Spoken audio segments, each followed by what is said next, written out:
Hello guys, এখানে ভাত নিয়ে বসে পড়েছি। আজকে লাঞ্চে কি কি আছে তোমাদের কাছে একটু শেয়ার করি। কি নিচ্ছে ও হ্যাঁ, মানা খুব ভালো খাবে তো শাক। এখানে সাদা গরম গরম ভাত আছে, এই নামিয়ে নিয়ে চলে এসেছি। এখানে আছে কি কি বাপা কি করে দিল দেখো। এখানে আছে বেতো শাক, উচ্ছে ভাজা, আর আছে পেস্কালি ভাজা আলু দিয়ে, আর বেগুন। এখানে আছে বটবটি চচ্চড়ি আর বটবটি আলু ভাজা। এখানে আছে মাছের ঝাল, গুঁড়ো মাছের ঝাল, এই যে চুনো মাছ, কি বলে, কি মাছ বলে এগুলো বলো? মৌলা মাছের ঝাল।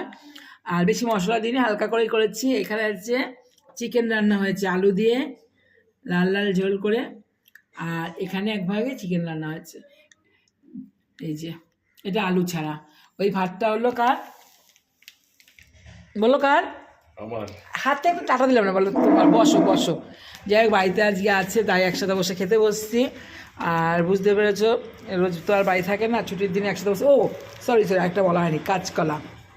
এই কাঁচকলা রান্না হয়েছে, আর হাতা দিয়ে ঢেকেই রেখেছি।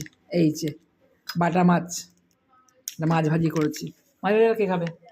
তুমি তুমি খাবা? আমি খাবো। যাই হোক, ভাতটা দেখো এখনও গরম আছে, অনেকটা সময় হয়েছে ভাত বেড়েছি। ভাতটা ভেঙে, আমি না বেতো শাকটা খুব ভালো খাই। যাই হোক, আজকে কার বাড়িতে কী কী রান্না হয়েছে আমাকে অবশ্যই কমেন্টে জানিয়ে। বাবু কেমন খেয়েছে রান্না? ভালো লেগেছে? যাই হোক, আমার ছেলের খাওয়া হয়ে গেছে। তুমি খেয়ে একটু বলো কেমন হয়েছে রান্না। কোনটা খাবে আগে? এ নাও। এই তো তোমার বলার কিচ্ছু নেই।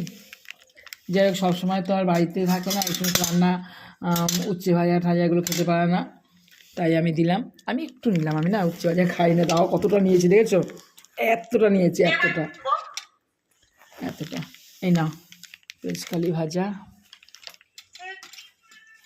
না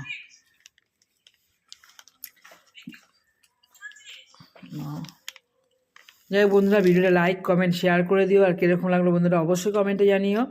আর তোমাদের বাড়িতে কার কী রান্না হয়েছে সেটাও আমাকে কমেন্টে জানিয়ে দিও কীরকম লাগলো।